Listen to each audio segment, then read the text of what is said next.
So last night there was a football game. One team played their starters, the other team played their backups, and the team who played their starters ran away with the football game. Shocking, right? That's what the Twitter sphere would have you believe. But shout out to the Dallas Cowboys for beating the Eagles. They swept us. It doesn't matter. What matters is this. The Eagles and the Cowboys are in the playoffs. And this game that was played last night has no effect on what either of these teams will do when it comes to playoff football. This is Philly Talk with Philly Mike. Talking sixes in the bird gang, that's I like. Competition, we ain't scared, yeah, that's what we like. Win or lose, you know we showing up and we gon' fight. You see we strive for the sky every day that go by. And every single week we screaming fly, Eagles fly. This is Philly Talk with Philly Mike, yeah. This is Philly Talk with Philly Mike, yeah. What is going on, everybody? I go by Philly Mike, and this is the Philly Talk Podcast. And today, we got some things to talk about. Good, bad, funny, sad, you name it. We going to talk about it. But before we get into it, Eagle Nation, help your boy out and hit that like button. Subscribe if you are new, and ding that notification bell so you know when these videos drop or when we go live. Keep that roots going, baby! Roots on three. 1, 2, 3, roots.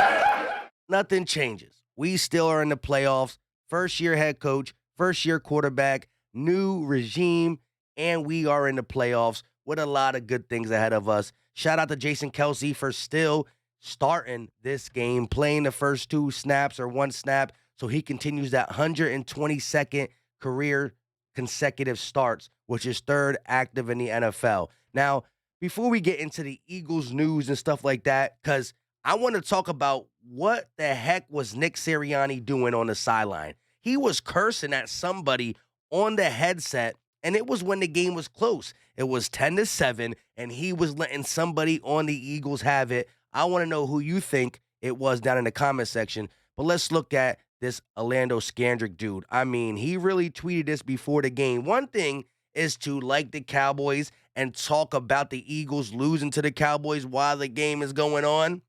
But to say before the game, the Eagles are resting players as if they were going somewhere, what a joke.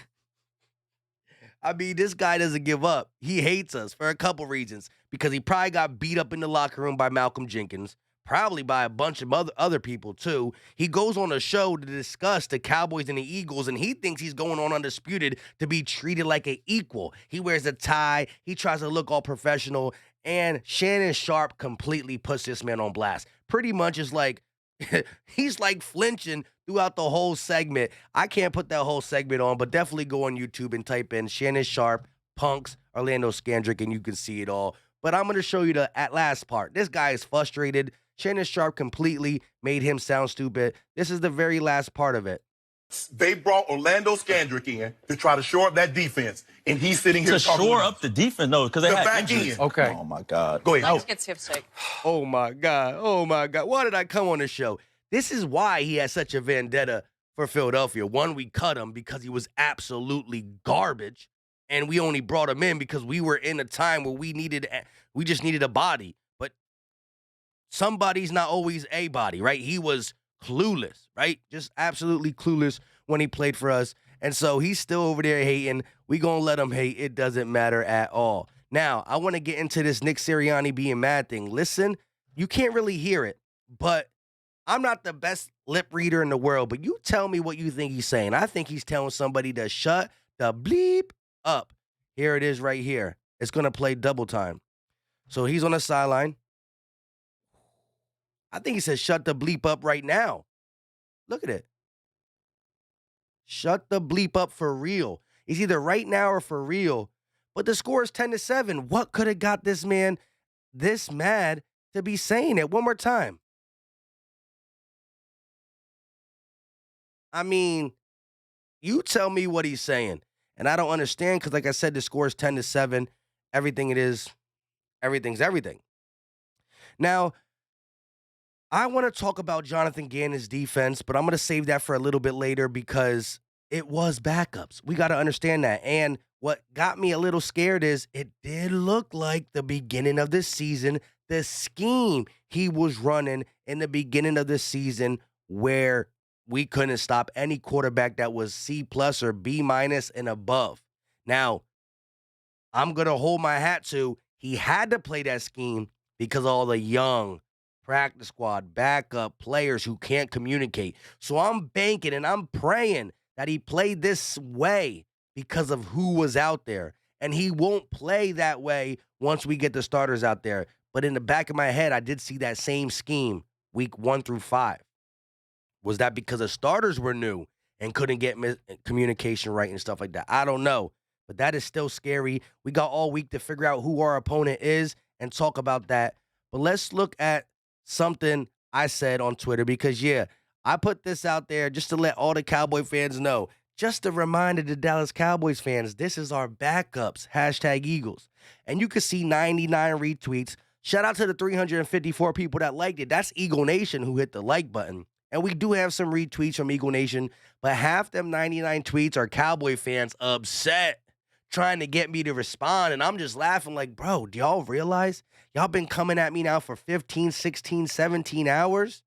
And I ain't respond to not one of yous, except for the cool ones, J Tuck and CFT. Bro, these guys are just talking about, well, we beat your starters week 3, but these guys are crying on the timeline. 206 comments, and at least $150 are Cowboy fans. Go look at it. It's hilarious. They act like they don't care what we think. You got $150 of these guys pouring their Cowboy hearts out on my Twitter feed. It's ridiculous. So I responded with this, of course. Dallas Cowboys versus backups, and then the Dallas Cowboys in the playoffs. And we're going to see what they do because as they got a first round to prepare for, so do we. Minshew won't be there. J.J. Arcega-Whiteside. These guys won't be there. Toth, Anderson, backup offensive linemen that I don't even know. Defensive linemen that I don't even know. You know, we went deep into the secondary. It was just a mess, but it is what it is. Now, I'm kind of mad at myself for not bringing this up in the beginning, but we got to give a long, big shout out to one Devonta Smith for breaking the rookie record.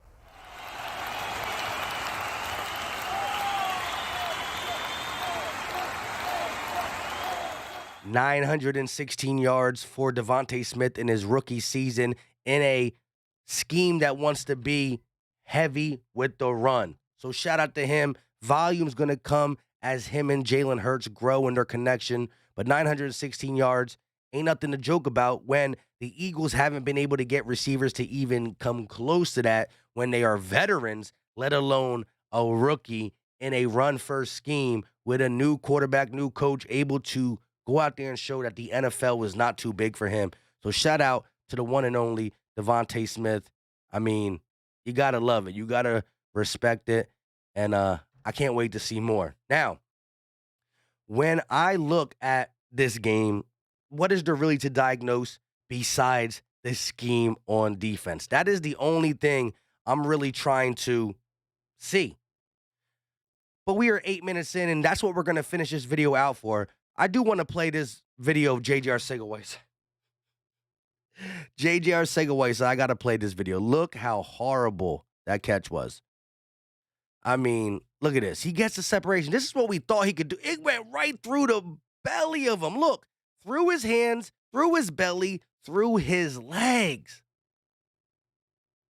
Really, bro?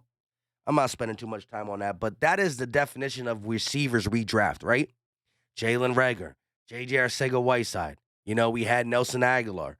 Guys who just lose everything when they come to the Eagles. So it's so good to have Devonta Smith just be an absolute stud. Quez Watkins, almost 600 yards as a 7th-round pick, or a 6th-round pick in his second season. The wide receiver position is coming along once we get away from some of these weirdos. But to finish this video, I feel good going to the playoffs about our offense. It started slow for 5 weeks straight, but I just have a feeling that some of the things you saw early in the Dallas Cowboys game, you might be able to see in the playoffs. I think that Nick Sirianni understands and knows that these are playoff teams that we can't start slow. And Jalen Hurts just is going to up his level, I believe, his confidence, his playmaking ability, knowing what he can and can't do in the first 1 or 2 drives of these playoff games. So I'm okay with that. Not saying it's going to be super fantastic. We got to see. There's a first year a lot. Like I said, Smith, Hurts, Siri. We'll see how it goes. But an offensive line that stout, that wise, that with that much veteranship on it, Lane, Kelsey alone, I think they'll galvanize the group. Now, I talked about this a little bit in the middle of this video, but let me know in the comment sections, do you think Jonathan Gannon played the way he played in the beginning of the season only because the talent that was there, or do you believe he saw Dak Prescott and went right back to doing what he did versus Mahomes, Prescott, Brady, Carr, them type of quarterbacks? Let me know in the comment section. I got to hope and pray because nothing is telling me. We saw our defense play a different style, 18% man for the majority of the season against good quarterbacks, 30-something% man when we played the back end of the schedule, which was the back end of the tier teams, the worst teams. I need him to play that 30% against good teams. I need him to throw the wrinkles against good teams. I need him to play up in coverage against good teams. I need him to send the little bit of blitzes he does against good teams.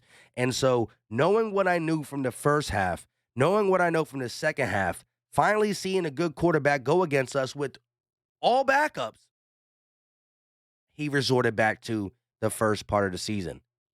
I'm going to have to hope and pray that it's only because the backups were in it. Because if we come out against the Bucs or the Rams with a soft zone for the majority of the game, even if it's Slay, Nelson, McLeod, Harris, TJ Edwards, Alex Singleton, it's going to get beat up.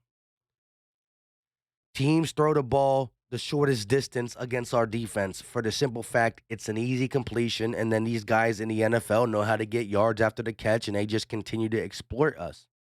We can't allow that. Now, I seen him learn that as the season go on, but he resorted back.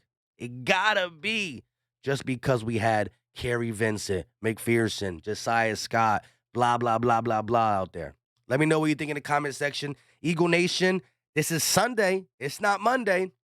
And we going to be talking playoff football all week. We going to try to get Dave Spadero on here. I will be live tonight at 9 o'clock. We will be live on 2 channels, Philly Talk Podcast and Run It Back channel. DJ Eastwood coming on. We know how he feels about the Eagles, but I think he's going to have some good things to say. So hopefully we get Dave Spadero on. We're going to have some collabs. Goat Talk, the podcast on LB's channel throughout this week. Playoff football back in Philly. Don't let no Cowboy fans ruin your day. Until next time, y'all know what time it is. If you are new to the channel, make sure you go ahead and hit that subscribe button, but also hit the like button. And most importantly, turn on post notifications. We out.